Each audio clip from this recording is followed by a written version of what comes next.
right, what do we want to talk about today? Let's start with the Hawkeyes. Yeah, they're going to beat Minnesota. I watched Western Michigan on TV last night. Running back got thrown out early in the game. They're a feisty MAC team.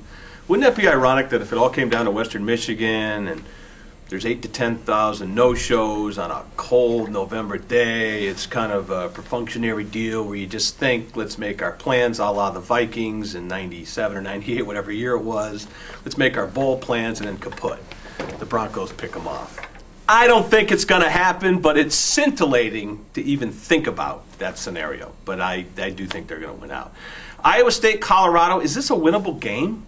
I mean, I know Meyer's going to start. Arnaud's going to get some snaps. This is a very intriguing spot. This is a big Iowa State game. If they pull off a 3-9 season, folks, that's a successful season. Wins over Iowa, a win over K-State, and a win over a decent Colorado team, that is something that you want to carry through until spring football 08. High school, Southeast Polk and Ankeny, folks. This is, Southeast Polk, Ankeny and Valley. This is going to be a Donnybrook, up and down the field. I know Valley's got a good defense, but they're going to be forced to really, I think, put it up in the dome. I think we'll get a high-scoring game Friday. I think it's a toss-up game. I won't even venture an opinion.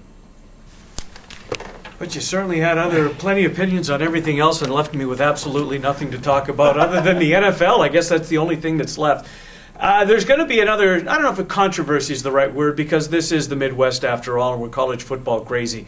But there is something that potentially down the line is going to be a big story.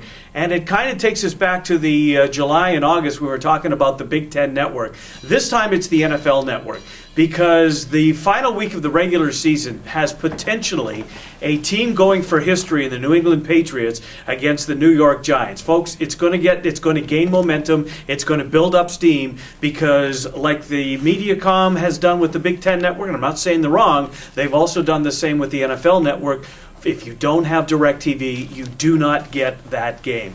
Now, I know Mediacom's going to tell you that they would love to piecemeal this thing off. They would like to take the 8 games on the NFL Network. Those you want to buy them, put it up for $19.99 or $19.95, whatever. But the NFL Network won't do that. Like the Big Ten Network, they want their programming on a regular carriage 365 days a year. So it's not just the Big Ten, it's the NFL Network. You know who loses? We do, unfortunately.